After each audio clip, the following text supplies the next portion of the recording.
We're moving on with the Chacarera on the suite del Recuerdo. So at first, remember, you're just doing the trino, right? So you're dragging your fingers. I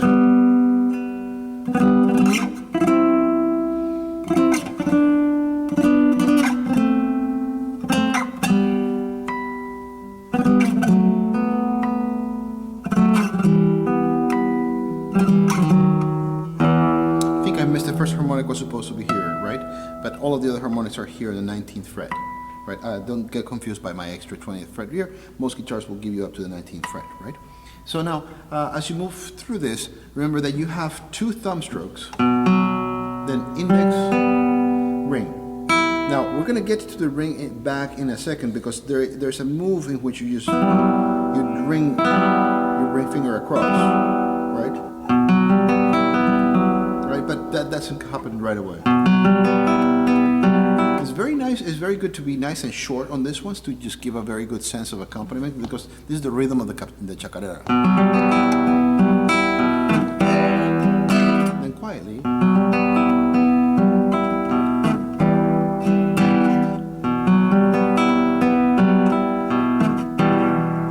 Then you're in 7th position, right? And here is where you have to really work in getting your basses in the right place, right? So, your bass. Bass. Move over, and then 1 and 3 with bass. Bass.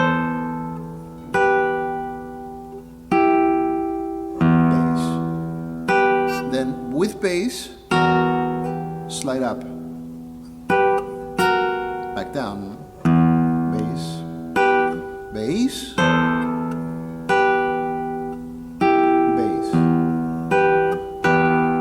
Here comes this very fun change, right? So you have your D sharp here as your bass, right? Right? So very, very nice and slow. Together with bass, bass alone, pinky on, pinky off, and bass. Then you use the same recipe on 3rd position. Then you just drag your 3rd finger over and land your bar. Pinky on, 2nd finger on, then without. The only difference is that the left hand formation. Here you have this, here, but the right hand recipe of rhythm is exactly the same.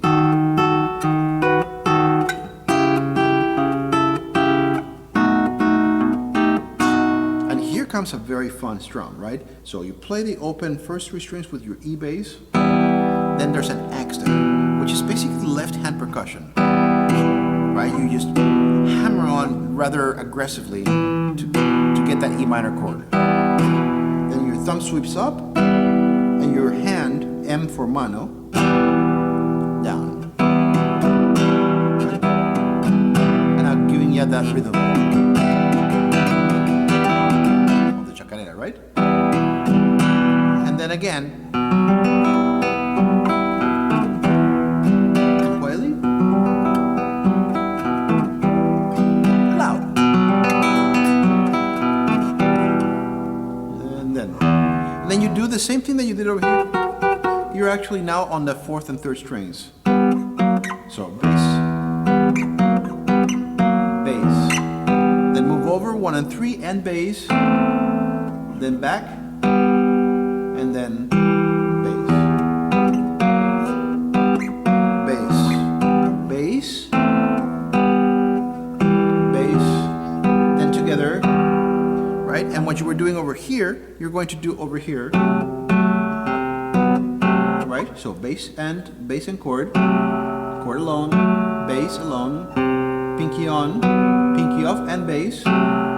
And then you do the same operation behind the curtain. What do I mean by that? That your index finger would be over here, but it's better to have 1 over here instead of 2. Although in the score he does say 2, so never mind. Go ahead and do what the composer says. I personally like 1 there, but that's just my sin there. So if we have José Luís looking at this, lo siento muchísimo. And then you just jump to 4th position. In fact, it's not even that.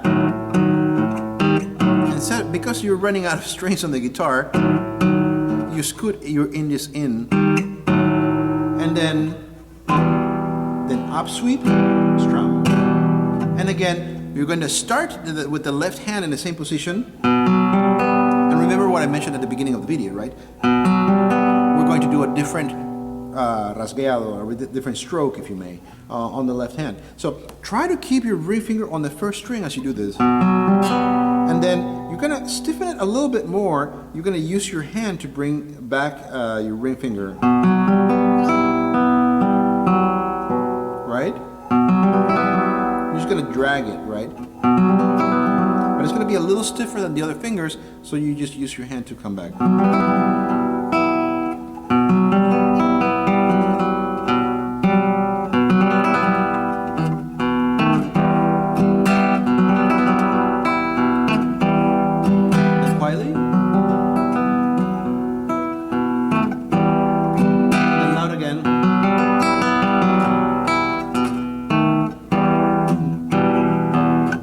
So it's a little hard to do it slowly.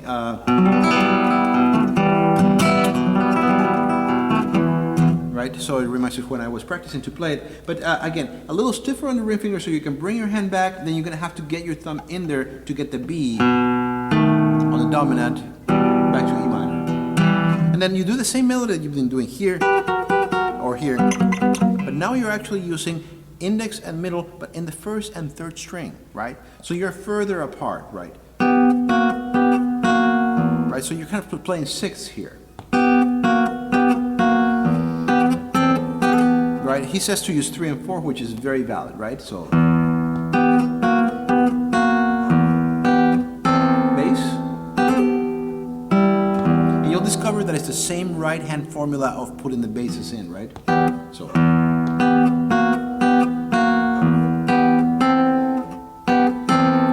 hammer on and pull off.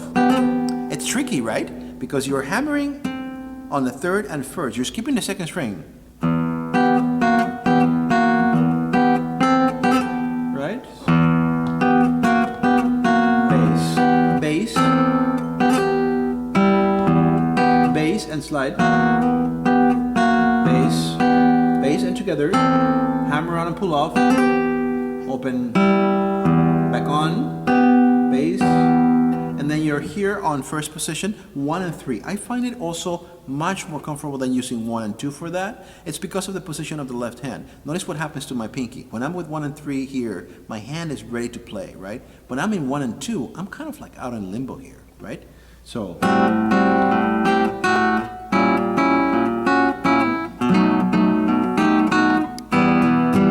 right here we do have that action, right? Back on here, the only difference this time as you play harmonics, right? It's just your pinky grabs the first 2 strings, right? And the rule of harmonics again, you just keep your pinky very lightly over the fret. You play a bit harder on the right hand, and as soon as you play, imagine that your pinky is like this little bird on a clothesline. You just pluck that clothesline and your pinky flies off, right? Getting the timing of it is almost like learning how to drive with clutch, right? How much gas do you give? How much do you give the clutch, right? Right?